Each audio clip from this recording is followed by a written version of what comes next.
Hello, everybody, and welcome to the 5 Tips and Tricks for Careers in Athletics. I am your host, Dr. Maury Mosovitz, with my all-time most favorite, most wonderful, most special, most dynamic co-host of all times, Jen Albanese. Hey. Hi, Maury. Hi, Hello. everybody. Welcome to the podcast. I was literally saying before we started, I feel like I'm slouching.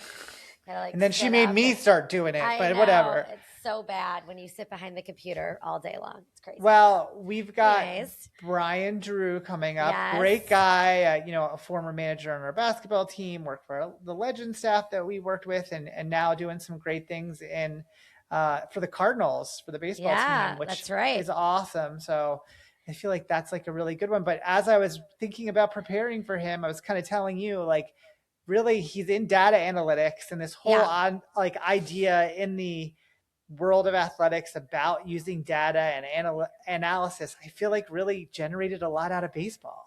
Yeah, for sure. I mean, so interesting because we really haven't had any had a data guest, and Brian is such people a that use person. data, yes, people but that not use the data, people but not that the actual people that crunch the numbers, basically, and generate it. Yeah. He's so smart and so dynamic in that area, but it's so interesting because now everything is so data driven. We say that, but you think about it, you're right. Like baseball was the first sport. I mean, and maybe there's other sports that were using but it's like kind of the one that you knew about, like we were just saying, like Moneyball, and even how people were spending on their, on their rosters. Like that's a huge data set, and now it's used now it's getting used in collegiate sports for NIL, and like how much you should be spending and what the cost flows are. But I feel like baseball was really the first one to really start capitalizing on what you could do with data, how you generate data, where it's going. And I guess because it's a pretty data driven game, it's easy to track. Everything's numbers, either your batting average, how many home runs you hit, like your on base percentage, all that stuff is all numbers. And like when you watch Moneyball, which I'm sure most people have seen the movie, like each player is a number and kind of what they bring to the team and how they're going to be successful. And, it was so interesting to see how Oakland did that and became successful, like the Red Sox and how they did that, and the Cubs. And it's just so interesting to see it. And then it's kind of transferring over to the other side of the house with which is now becoming so common in the industry, is like how to generate revenue. Right. We use it every day. Yeah. What's the touch points of your fans?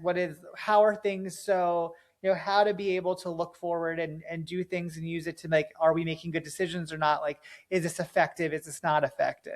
Right. Because before you just threw things at the wall and you were like, some things are going to work, some things aren't going to work.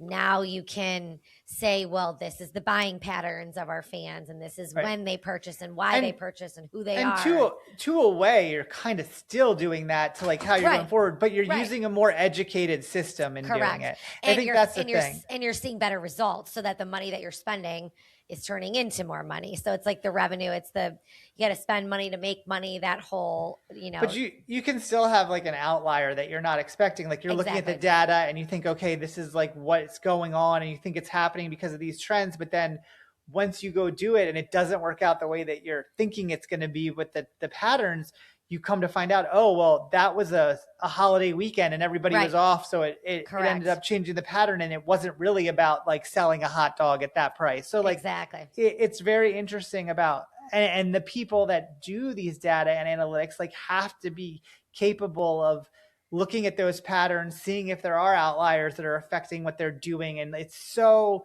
intricate and so involved. And I give them so much credit of it's not an easy task to be able to try and figure out how to get the information, what information that you're turning over, and then how you're sharing it, the format it's in. So what an interesting field for so many people that might be wanting to get into the sports industry. And it really, it's exploded. I mean, even at Syracuse, we have a whole analytics program. Yeah. So it's definitely a piece of sports that has grown in the last, 10, 15 years. Absolutely. That's where a lot of students are putting their focus in. So it'll be really interesting to talk to Brian and hear kind of about his experience and his tips. So, well, with that, let's get to Brian after these messages. Are you a loyal 5 Tips and Tricks podcast listener? If not, now is the time to start. Get all your info and fun content on the podcast by following us on all our social channels at @AthCareerPod. The 5 Tips and Tricks podcast is a part of Athletic Career Consulting. Make sure to reach out to us. The one-stop shop for everything is our website, www.athcareer.com. Remember, follow and like us on @AthCareerPod, rate and review us, and get all your info at www.athcareer.com. Okay, welcome back, everybody. Maury, would you like to introduce our guest today? It started at Syracuse, 4 years on the floor as a student manager for the men's basketball team, all while earning his degree in sports analytics, graduating in 2002, with a real feel for how the numbers behind the game connect to everything around it. From there, the work got bigger. A role with Legends at Syracuse University, first as a data analytics specialist, and then stepping into a manager's position. 2.5 years spent learning how to turn data into ticket sales, revenue, and smart marketing. That foundation opened up the next door, a move to the big leagues with the St. Louis Cardinals as the Business Analytics Analyst, where for the past year, the mission has stayed the same: maximize revenue and sharpen the strategies that fills the seats. So please welcome to the show the man who has taken from Syracuse hoops to the heart of Major League Baseball, Brian Drew. Welcome, Brian. Hi, Brian. Thank you. How are you? I'm doing well. Glad to be here. Well, we're excited to have you. Yeah, thanks for doing this. Thank you. Jonathan gave us a recommendation and said we had to have Brian, so we're very excited. Yeah, that was a heck of an intro, Maury. I appreciate it. Well, if Jonathan says you're quality people, we have to rely on that because he would not let us go any other way. I mean, come on. He was a fantastic basketball manager. He was always doing such a great job. So exactly. Well, with that, Brian, let's get to your first tip. Yes, definitely. I would say my first tip that I have is to know your audience. So for my role working in data analytics, there's a lot of different presenting ideas and trying to go and push change and growth across departments. And a big factor of that for me is really knowing who I'm presenting information to and what their objectives are. So taking it from a ticket sales and dynamic ticket pricing mindset, there's a big difference when I'm presenting price changes to my boss, who's coming from an analytics background and knows to go and wants to hear the exact details and methodology behind my changes, towards presenting that idea to our ticketing staff, who they don't really want to get into the nitty gritty of that and want to focus more on big picture. How is this going to affect ticket sales? How is this going to go and fill seats, put butts in seats? So really being able to adapt to who you're presenting to and understanding what their objectives, what their goals are, I find makes such a big difference to me in towards of making my point get across as effective as possible. So do you have like a dummy down version for those that just might not be able to like get into the nitty gritty of it? Do you have like a plan about, okay, like me, yeah. I think this is how we're going to show where the benefits are or how we can strategize on these things? Yeah, I think it's definitely trying to make sure you can explain what you're doing at both a high level and at a level that can make people understand and buy into it. I don't say that as a dumb down or make it simpler, but it's just you need to go and be able to communicate effectively. And I find that some people in a data analytics role can be really great with methodology, but it's a struggle to go and kind of transfer their message across. So being able to kind of have strategies for that and spend some time understanding, all right, what is the big picture here? Definitely, I find I use it every week when I'm in meetings and when I'm trying to go and push my ideas forward. Awesome. Yeah, I was going to say, I think that it also probably yields good results because you're getting your point across, and then the people that you're trying to explain it to understand it and are able, like you said, to buy in. So if you're talking about something that they don't understand, it's harder for them to buy in and help reach that goal. So I think that that's really good. And I think it can be, data is super important. Like, I think you hit it when you said, like, you can be a really great numbers person and you can dive really into it, but if you can't explain it, to the masses, I guess is the way, I would kind of put it, like, then you're not going to be able to, have people, like you said, have that success rate. So, and I think that's across the board too, with however you're presenting anything really in any different position, is to understand who you're presenting it to and what kind of information they want to, obtain. Obviously we're talking to the athletic director, it's super high level, but if you're talking to your staff, it's nitty gritty, it's explaining all the steps. So I love that. I think that's really is important for people to understand, especially people who are just getting into the industry. I like that a lot. Yeah, and it really can go across whatever type of role you're in, whether you're in sales and it's how do I talk to a season ticket holder versus talking to new business. That's a total different mindset to a donor as well. Right. Or marketing, being able to understand your different pitches, whether it's via email, via social media. There's always different messaging involved, and being able to maximize that is really important. Yeah, I love that. Awesome. Really good. Really good. Well, great start. Let's get on to number 2. Yeah, I would say my tip number 2 would be to over prepare. Being in a data analytics world, and especially when I'm in meetings and whatnot, you really never know what questions you're going to be asked. So when we're in meetings with our executive leadership, let's say I've been working with TV streaming data recently for the Cardinals. You really don't know what you're going to get asked with, whether it's what type of platforms are people going to be watching from, what's our demographic of people, kind of how does our streaming breakdown based off of inning or time of game. You're really going to be hit with questions from all around the place. So making sure whenever you're going into these meetings that you've done your due diligence, you've overanalyzed things, just because you never know what's going to come up, and it just helps you so much to be prepared, and the quick responses go a long way.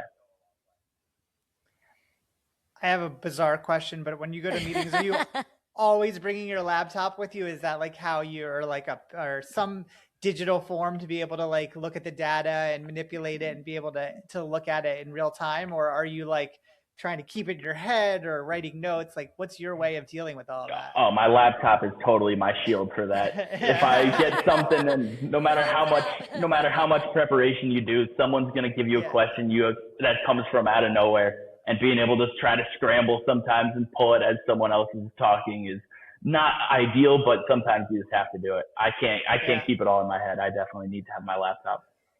That makes sense for me, because I probably can't even do it on the laptop. So just to be able to use that, to me, makes a lot of sense. Yeah, 100%. No, I like that too. The preparedness obviously just shows all the work that you put in. I feel like, I have, Joseph on my team who, Brian, he does some of the analyzing of like the surveys and stuff.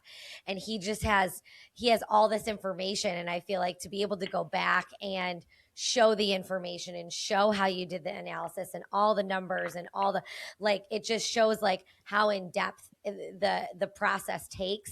And I'm not saying like proves that you know what you're doing and proves like all the hard work that you're doing, but it does. It just shows that you have all of this information and you're putting it in this, you're giving it out in a meeting, but there could be other things that you need to have. So I love that. It just proves that you're doing a really good job, I think. Exactly. I think it's something that it clearly stands out when you're doing a good job. It doesn't necessarily mean if you're not prepared that everything's falling apart, but it just can only go and hammer home a point that, like, all right, anytime it gives a sense of reliability to people around you of, hey, if something comes up, I know that this guy's got it handled. He's done his work beforehand, and we're in a good spot for it. Yeah, it just proves you did your due diligence and you have all of the information that you need. And I think that's great. Yeah, Maury, lots of laptop. I feel like that's a thing. I can't even imagine some of the questions that you get and the numbers that you have to like pull and give to people, and it's got to be crazy. Yeah, no, it's interesting. It's just, I feel like moving to the Cardinals has totally expanded the number of data sources that we have, where with Syracuse, it was very kind of specific of, we're heavy focus on ticket sales with another focus on marketing as well. And now with St. Louis, it's like, all right, we're working with corporate partnerships. We're working with our community relations events that they have, like our kids club, turn to our TV and streaming data. So with that, it can be a lot easier for things to just get lost in translation, and just like you bounce around very quickly from topic to topic. So the more I can go and kind of get myself prepared, take down notes on my laptop, and just make sure I'm ready for it, because it definitely sometimes can feel like a whirlwind. Oh, for sure. For sure. That's great. Love that one too. Great Very advice. good. Okay. Let's head into number 3. All right. Number 3, I would say, is valuing your inter-office connections. So I think that from where I am, my job is really to support. Being a data analytics person on a team is not someone that's going to be able to directly push through new changes or new things. It's all about how can you provide the right information that you need.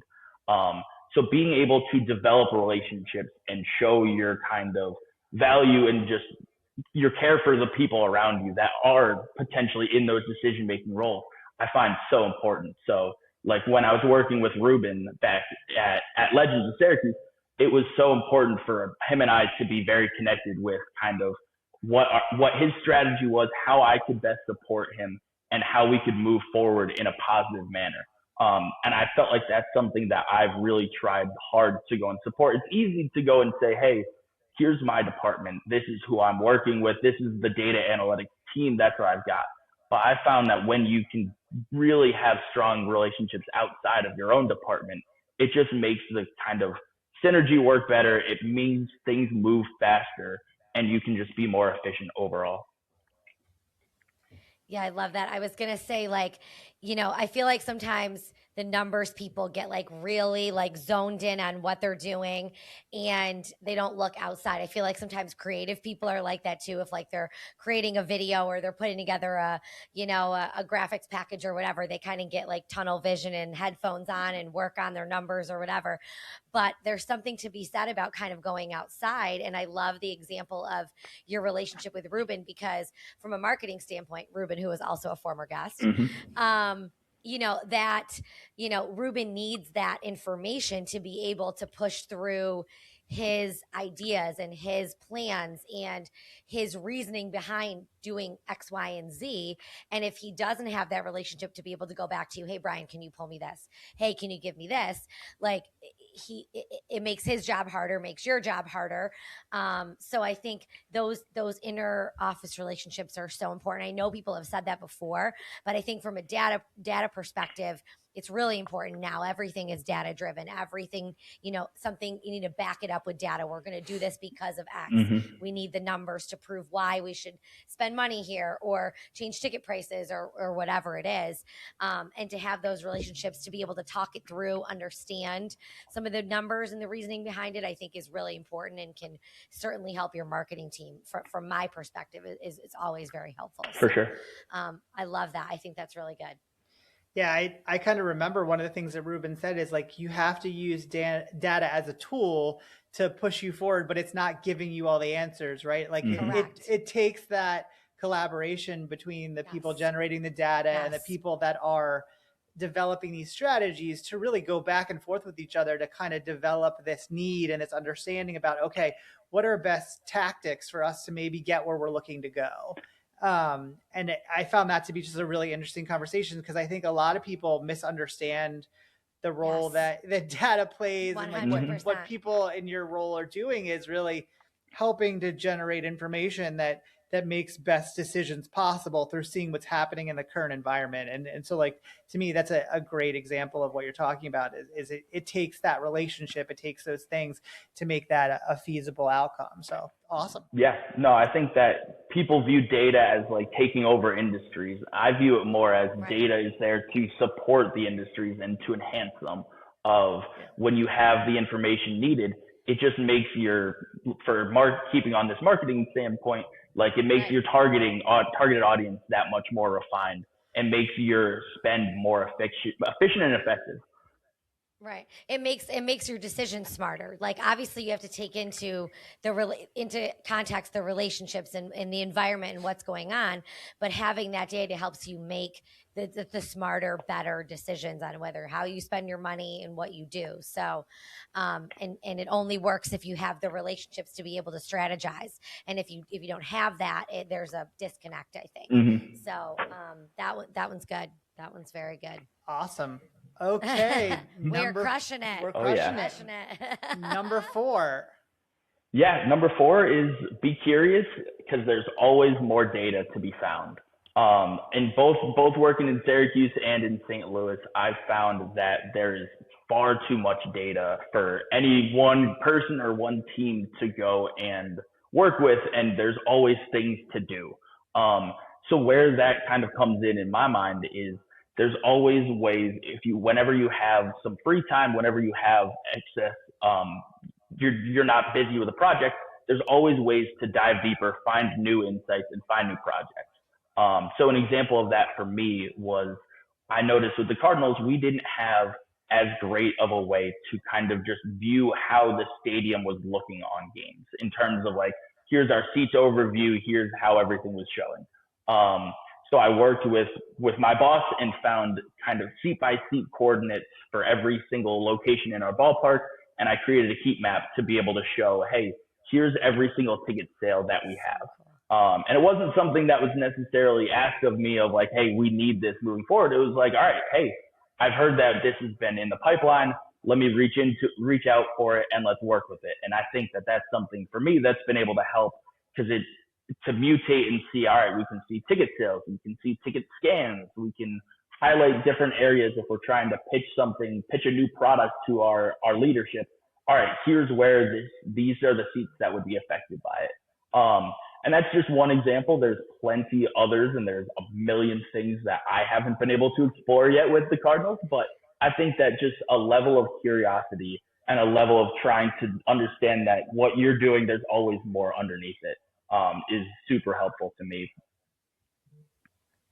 No, that's I think one of the things that make it most interesting is like you have a level of possibilities that are out there that you can just explore. And it's probably one of the things that probably draws people to what you do in that industry, is that you're not just stuck in one. And it's one of the things I actually like about athletics and a lot of things we do. It's not the same set of things that you're doing, like accounting, you're always doing to tax, doing taxes, or, but really what you're doing in your role is you're mining and exploring for where you can get information and how that can make things better. And like, what a interesting way to go about your career and do stuff. So I think it does set apart,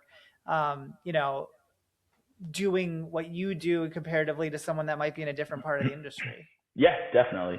I think it's something that I've always valued, even as someone when I was looking for jobs and applying around, was how can I go and put something together, put a quick project together that shows kind of some of my skill set, some of my knowledge, and trying to go. It doesn't need to be complicated or anything, but it shows that you have initiative. It shows that you care beyond just a job or just an interview. And it really, I think, leaves an impact on people that you're working around. Oh, for sure. Awesome. I mean, data is endless. You know what I mean? Like there's never going to be an endpoint. You're never going to be like, okay, I've analyzed everything, like that's just not that ever the case. But I love how you said you sought that project out. Like you heard that it was possibly, in the pipeline, but you sought it out. Like that's a great example again to like interns or students just getting in the industry or people like in their first jobs, like try to find those things to set you apart, because whether you're in ticket sales or you're in marketing or you're in sponsorship, like everybody's working on, like we're all reaching for the same goal. But in order to set yourself apart, it's finding those things that, it might not be under your job description. You came up with something new. That's so interesting. Like a heat map of the stadium of like where people are. Like you can see like ticket scans and like, can you see like where they buy their concessions or merch and that kind of, we're working with that. Yeah. It's growing for sure. We're doing more and more with it. So interesting. And like you said, then that can help, hey, we're going to get this new technology here to make this easier for our fans, because it's all for that. How do we make more revenue? How do we make our fan experience better? So I just think that's so interesting, but it's such a good example of how you kind of reached out to, doing your job, and then you're like, hey, how do I find something a little bit different to make me stand out, and be curious on new ways to try things. I think that's really, really cool. So that's the heat map thing. I was so interested in that. I'm like, that's so cool. Yeah. So cool. I think it's neat when you touched on interns doing this as well. And I was lucky to have some really good interns that worked under me when I was at Syracuse. Awesome. And that was something that definitely stood out to me, is people that had things that they were really interested in and that they were asking me of like, hey, how can I go and work on this project? Or like, let me go and explore what this would look like, and I want to see how it would turn out. That's something that I always felt like really helped them stand out to me. It made my life a lot easier to know, like, all right, this is something that they're interested in. Let me push them forward on it. So it totally is something that a ton of interns can take advantage of. There's going to be free time. I know when you're an intern, it's not always a fully grind on every project. Right. So Yep. It can make a big difference. Awesome. I love that. That's great. Jen, last one. Okay. All right, Brian. So last one. What do you know now that you wish you knew then? So what do you know now at this point in your career that you wish you knew when you first started? Yeah, I would say I did not really fully appreciate the value of building a network of people that around the sports industry and growing that. It was something that it's always difficult to go and try to reach out to someone, whether it's on LinkedIn or via email or whatnot. It's worrisome, it's challenging. And I felt like even in my first year at Syracuse, a lot of what I was trying to do was really by myself and just trying to figure it all out and work through it. And then fortunately working through Legends and the connections they had, they kind of opened it up to me, where we started having calls with other people across different colleges, across the industry. And it just opened my mindset up to a ton of different opportunities and different ways to do things more efficiently. Like, it turned me from thinking I was the smartest guy in the room to a whole new kind of way of thinking with it. And I think you're still pretty smart, Brian. You're still pretty smart. Okay. But just overall, it's something that I think both helps me out within my own job and finding ways to say, like, hey, I noticed this person has been working on this project. How can I learn from it? How can I grow from it? But even just for kind of building overall connections within the industry. So I'm always trying to keep my eyes out for people that are reaching out to me, and for people that I can reach out to, and kind of find people that are in a role that I find really interesting, and just ask. Nothing hurts from asking for it. You can only gain. Right. Awesome. Yeah, I love that the inner department and also like the inner industry. Like, I'll use our example. Like, I love when our ACC, the conference, puts together like marketing calls monthly, and we hear what other schools are working on. Like, nobody's original. Everybody kind of is adapting different ideas and for their schools and how they do certain things, and they probably do that in baseball as well. Like, there's a lot of idea sharing, and I think that's a great way to continue to network, because I think people think, okay, when I'm first out of school, hey, it's just make every connection that I get. But also when you're in jobs, you need to continue to build those networks. Definitely. with the different people that do the same things as you in different schools or different organizations, or, obviously in the pros, I'm sure the NFL shares ideas, and obviously I'm sure in baseball, same thing. So I think people think once they get a job, the networking like stops, or the networking just needs to be with the people that you have within your group, but it needs to continue to grow, across, your industry and your counterparts in other places. So I think that's a really key thing. So yeah, it's something like that. It's something pretty unique, I think, to the business side of sports, is that everyone's pulling 100%. Together. Whenever you don't see that in many other industries, and you certainly don't see it on the sports team op side of things, that everyone has the same goal in mind. They want to reach out to their fans. They want to sell tickets, promote events. Right. And it's a lot easier than you'd think to be able to network and move forward with that. Yeah. To me, that's really timely. I think that, NACDA was just going on, and like that. Yes, that's right. In the college world, that's like the center of getting all different people from all different parts of the collegiate 100%. Athletics industry together and just brainstorming and being there. Like it really is something very unique to athletics, or the conferences that you can go to that are really specific to your area, and like how beneficial it can be to exchange those ideas. So it's I think a wonderful part of being in this industry. For sure. And networking never ends. It never ends. You're always meeting people. So I love that. So good. Awesome. Well, thank you, Brian, so much for being a part of this. I have a good friend that's a St. Louis Cardinals fan, but now when I see them, I'm going to think of you as well. So I'll make sure that add that to the list. For sure. Yeah. Thank you guys for having me on. I really appreciate it. No, this is great. It was wonderful. And thanks everybody for listening. Make sure you're following us on all your social channels at AthCareerPod, and listening on your podcast platforms, and rating and reviewing, liking, sending in questions. And yeah, new episodes drop every Tuesday. So thank you, Brian. And thanks everybody. Bye. Bye. See ya.